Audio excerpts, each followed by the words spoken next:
11월 5일 화요일입니다. 미국 대선을 하루 앞두고 도널드 트럼프 공화당 후보와 카멀라 해리스 민주당 후보가 초박빙 양상을 보이고 있다는 소식으로 대선 불확실성이 증대함에 따라서 미국 증시가 소폭이지만 일제히 하락 마감했습니다. 민주당 후보 카멀라 해리스 부통령과 공화당 후보 도널드 트럼프 전 대통령 중 누가 당선될지 모르는 초박빙 양상을 보이면서 불확실성이 커졌기 때문입니다. 특히 해리스 후보가 공화당 텃밭인 아이오와주에서 트럼프 후보를 눌렀다는 여론조사 결과로 미국 대선 결과를 더욱 예측하기 힘들어짐에 따라서 대선 불확실성이 더 고조되고 있습니다. 선거 당일까지 우세한 후보가 없는 데다가 이틀 뒤에 또 7일 금리 결정이 이루어지면서 우리나라 시간으로 8일 새벽 4시입니다. 금융시장의 변동성은 더욱 커지고 있습니다. 대선 막판 여론조사에서 여전히 두 후보가 초박빙 접전을 벌이고 있지만 베팅 사이트인 폴리마켓에서 트럼프 전 대통령의 당선 확률은 지난주에 67%에서 58%로 떨어졌습니다. 반면 카멀라 해리스 부통령의 당선 확률은 33%에서 41%로 올랐습니다. 또 다른 베팅 사이트인 프리딧잇에서는 해리스의 당선 확률이 53%로 트럼프 당선 확률 51%보다 높았습니다. 뉴욕 증시 이렇게 대선 불확실성을 고려해서 오늘 약세를 보였습니다. 다우지수 0.61% 가장 많이 떨어졌고 S&P 500은 0.28% 하락, 나스닥 종합지수 0.33% 하락, 필라델피아 반도체 지수는 0.55% 떨어졌습니다. 개별 종목들 보면 오늘 엔비디아와 마이크론만 상승했습니다. 주요 종목들 보면 오늘 모두 하락했습니다. 개별 종목들 중에서 지난주에 다우지수 포함 소식이 전해졌습니다. 엔비디아가 장중에 2.63% 상승하면서 잠시 동안 애플을 제치고 시가총액 1위에 올라섰습니다. 오늘 0.48% 상승 마감했고 또 애플은 0.4% 하락했어요. 2위로 엔비디아가 거래를 마쳤습니다. 엔비디아는 빅테크 기업들의 실적 발표를 통해서 AI에 대한 대규모 자본 지출이 계속되고 있음이 확인이 된 데다가 다우지수에 또 새로 편입이 되면서 투자 심리가 긍정적으로 유지되고 있습니다.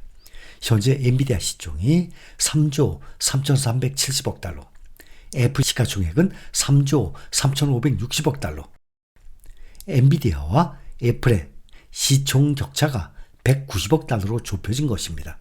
엔비디아가 시가총액 1위에 오르는 것은 이제 시간 문제입니다. 특정 지수에 편입이 되면 그 지수를 추종하는 이 패시브 ETF들, 펀드들이 해당 지수에 편입된 종목들을 매수하기 때문에 대개 주가 상승에 호재가 됩니다.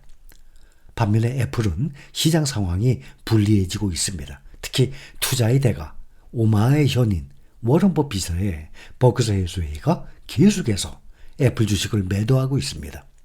버크셔는 지난 2분기까지 보유 중이던 애플 주식의 50% 내다 판대에 이어서 지난 3분기에도 25%를 추가로 매각했습니다. 4분기 매출이 시장 예상치에 다소 미치지 못할 것이라는 전망도 애플의 주가 하락 요인으로 작용을 하고 있습니다. 엔비디아의 주가를 이끄는 근본적인 동력은 빅테크 기업들의 AI 투자입니다. 지난주에 대형 기술 기업들의 실적 발표에 이어서 이들 기업들의 자본 지출 전망치를 상향 조정했습니다. 이제 빅테크 기업들의 총 자본 지출이 올해는 전년 대비 50% 증가해서 2,220억 달러, 약 304조.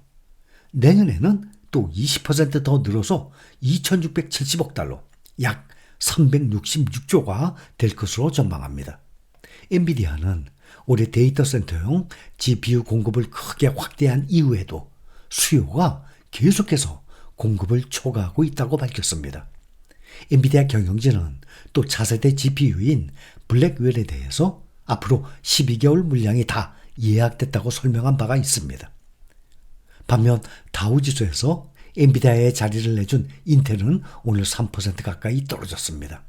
미국과 중국의 신기술 패권 경쟁에 따른 불똥이 반도체 장비 업체를 비롯해서 부품 공급 업체들까지로 튀었습니다.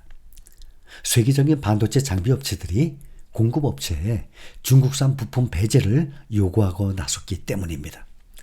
비슷한 가격으로 중국이 아닌 다른 대안을 찾기 쉽지 않은 상황에서 이 같은 조치가 반도체 가격 상승을 야기할 수 있다는 전망도 나오고 있습니다. 오늘 월스트리트저널에 따르면 어플라이드 머티리얼즈와 램 리서치 등 미국의 반도체 장비 제조업체들이 최근에 자사 공급업체들에게 중국산 부품을 대체하지 않으면 공급업체로서의 납품하지 못할 수 있다라고 경고했습니다. 두 기업은 또 부품 공급업체가 중국 투자자나 주주를 둬서는 안 된다고 강조했습니다. 어플라이드 머티리얼즈와 램 리서치는 네덜란드의 ASML과 함께 세계 3대 반도체 장비 업체로 꼽히고 있습니다. 어플라이드 머티리얼즈와 램 리서치는 공급 업체의 비공식적인 구두로 이런 지침을 통보했고 공식 문서나 계약서에는 포함하지 않은 것으로 전해졌습니다.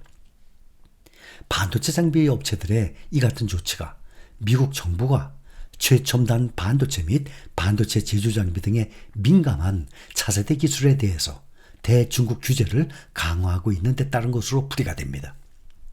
미국 정부는 안보상의 이유 등으로 첨단 반도체뿐만 아니라 반도체 장비의 중국 수출을 통제해 오고 있습니다. 동맹국에게는 중국의 반도체 장비 서비스도 제공하지 말라고 요청하고 있는 상황입니다. 글로벌 반도체 기업들 사이에 장비 확보 경쟁은 날로 치열해지고 있습니다. 첨단 공정을 통해서 기술 경쟁력을 갖추기 위해서입니다. 중국은 세계 최대 반도체 제조 장비 시장 중 하나이고 어플라이드 머티리얼즈와 램 리서치의 큰손 고객입니다. 어플라이드 머티리얼즈에 따르면 올해 1분기 전체 매출 중에 중국 비중은 45%에 달했습니다. 이와 관련해서 세계 최대 파운드리 업체이자 AI 붐 수혜 기업인 대만 TSMC의 모리스 창 창업자가 지난달 26일 반도체, 특히 최신 반도체 부문의 자유무역은 죽었다면서 이러한 환경에서 어떻게 계속 성장할지가 우리의 도전이다 라고 말한 바가 있습니다.